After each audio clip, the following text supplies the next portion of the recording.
Welcome to the channel, guys. We are back again, and today I'm going to be doing top 12 designer fragrances for life, one for each month, so stay tuned for that.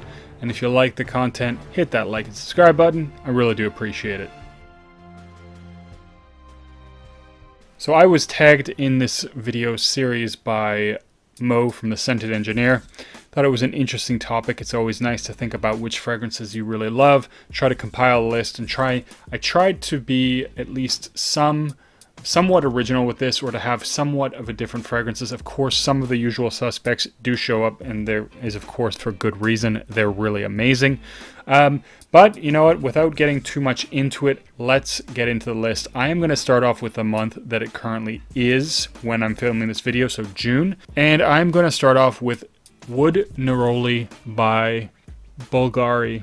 This is a really great Neroli fragrance, and for those people that are fans of things like Neroli Portofino, this is something in that genre of fragrance. It's, you know, got this really gorgeous Neroli note, and it does have a nice woody backbone.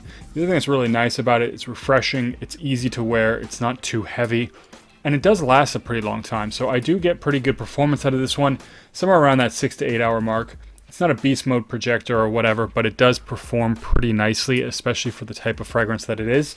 So I want to put it on this list. It is nice for the summer, it is nice for the spring. So that is my choice for June. For July, I'm going to actually go with something else that is a really nice green woody fragrance. Probably one of the only reasons I haven't bought a bottle of this at any point is that the performance is fairly abysmal. So it does maybe last about 4 hours. But English Oak and Hazelnut is a really gorgeous woody fragrance. Very strong woody accord. Opens with a very nice green hazelnut. And it just has this very realistic profile. Really do enjoy this one. It's very simple, but again, with Jo Malone prices and the sort of the value that you're getting with respect to performance, it's pretty bad. So 4 hours maybe for a nice, very nice fragrance. And like I said, if I could find this one for a good price, I would probably pick it up, because it is actually really nice, and I think it's probably one of the better offerings that Jo Malone does have. So August, pretty hot month usually around here, so I wanted to pick something, of course, really fresh. And if you do watch the channel, probably will be no big surprise to you that I went with Terre d'Hermes Eau Très Fraîche. I almost put Spice Bomb Fresh on this because I do really like it. It's that Spice Bomb DNA, but it's a little bit fresher. It has a nice citrus and kind of watery accord, but it is also discontinued. But this one, again, is probably one of my favorite designers of all time. It's a really beautiful bitter orange and vetiver fragrance. Unlike the other Terre d'Hermes, the orange really is center stage. The orange is a little bit fresher. There is a sort of watery, aquatic-y type accord in the opening. But this one is absolutely gorgeous. If you like the Terre d'Hermes line, or if you like, you know, that zesty, bitter kind of orange fragrance, this is a great choice. Another one in a similar vein that I would consider putting in the spot of this one would be Allure Homme Sport, not the Eau Extreme. I do prefer the regular Allure Homme Sport, and it has, again, that really beautiful sort of zesty orange peel vibe that I absolutely love. But August, Terre d'Hermes Eau Très Fraîche. So September, it's kind of in between seasons, and I wanted to pick something. I wanted to have at least one blue fragrance. I know that's kind of maybe whatever, cliche, or who knows. And this is, of course, one of the usual suspects, and that is Bleu de Chanel Parfum. It is one of the usual suspects for a good reason. You know, it is actually a very strong fragrance with respect to the performance is very long. It does project all right, although it sits a little closer to the skin, and the smell is very good. For me, I would say or describe the Parfum as the better of all three, mostly because it's a little bit more rounded, a little bit more smoother. But for those of you who like the projection or want a little more projection, I do recommend the EDP. EDP is also cheaper, so you get a little bit more value with respect to that. But I do really enjoy this one. Beautiful dark bottle, nice gold writing. So that is for September. Next one on the list is another one of the usual suspects. I actually have a tie because I almost didn't want to put this on because it makes almost all of my designer lists. And for good reason. I will say that. It is a fantastic fragrance, but that is none other than Tom Ford's Ombre Leather. This is one of the best leather fragrances that you can buy. Definitely in contention for the top leather designer fragrance for sure. It's just really well done. Nice little bit of sweetness in the opening. And it has this really nice, suede-y, easy-to-wear leather. This is the fragrance that made me like leather fragrances. I know I say that just about every single time I talk about this fragrance, but it's true. And so I think it's one that's worth trying, even if you're not a huge fan of leather fragrances. But the fragrance that it tied with was Paco Rabanne 1 Million Prive. I don't have a bottle of it, mostly because to me it smells a lot like Eau Jaune, and I have Eau Jaune, so why buy Prive? No real reason to do that, but it is a really, really good, really nice smelling fragrance. Very easy to wear, very appealing. You know, it's sweet, it's spicy, it's got that honey cinnamon, it has a tobacco note, I believe, as well. Very well done. Absolutely love that fragrance. Really strong performance. And that would also be in contention for October. Now, November, it's getting a little bit colder, and I decided that I would go with Jean Varvatos Dark Rebel. Didn't like this fragrance the first time I tried it, actually. Really, really did not like it. It smelled like a synthetic mess. I let it sit for probably 3-4 months, and I tried it again. And I'm glad that I did, because I don't know if it's just it matured while the bottle was open, or not open, but some air had gotten in. You know, that does actually happen. The notes will change a little bit, or what the case is. But it's really, really gorgeous. This is one of those like sort of bad boy type fragrances, leather jacket kind of a thing. And it's really, really well done. It's boozy, it's leather. It's just about everything I like in one fragrance. Cool bottle too. Also a cheapie. I think you can get this for $25. The only real problem, about 4 hours performance, but it is also extremely cheap, so I don't care so much that it doesn't perform that well. I will happily spray this one again. I mean, even if I had to apply this 2-3 times whenever I wore it, it would still take me a while to get through this bottle, and for $25, it's not a big deal to me. Next one on the list, I knew that one of these fragrances, because it does have some flankers, was going to be on the list. One of them had to make the list, and the fragrance is Encre Noir à l'Extrême. I thought about having the Sport on here because I do also really, really like the Sport version. But this one is also really good. Of course, really good for cold weather. This is into December, so it's going to be very cold, and this will work well. It is a polarizing scent, so a lot of people don't like it. A lot of people do, so it's somewhere in the middle. And I just think, you know, it's one of those really good cheap fragrances. You know, I mean, I'm not a huge fan of cheapies just because I find a lot of the times, even if they're not bad, I just have enough fragrances that I would end up wearing something else. But there are, there are oftentimes cheap fragrances that are absolutely amazing and rival. Like, there are niche vetiver fragrances that this one easily rivals, and you can get this for like $25-$30, which is a fantastic value for what it is.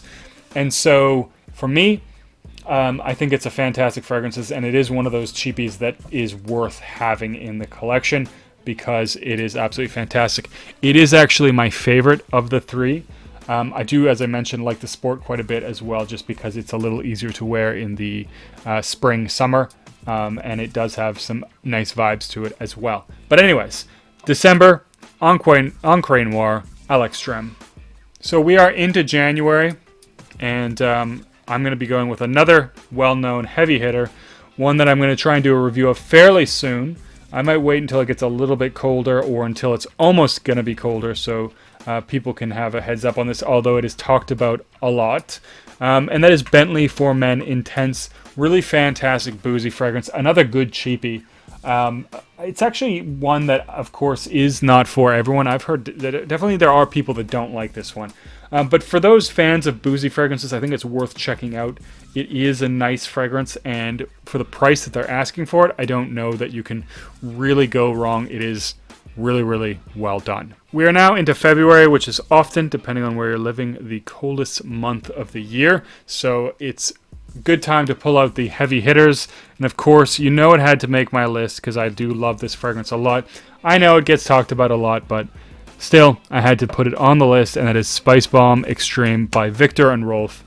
Really enjoy this fragrance. I mean, there's not much to say about it that hasn't been said. It's spicy, it's sweet. To me, it starts off very spicy, dries down quite sweet. The sweetness is still in the opening a little bit, not too much. And this is there is some spiciness in the dry down, but not as much. So it kind of goes from one end to the other.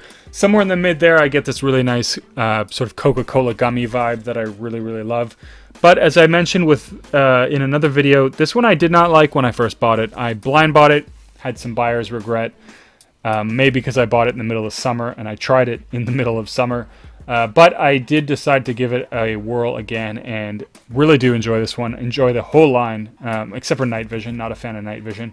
But I also like the original. So either way, can't really go wrong with Spice Balm Extreme. Fantastic, fantastic fragrance.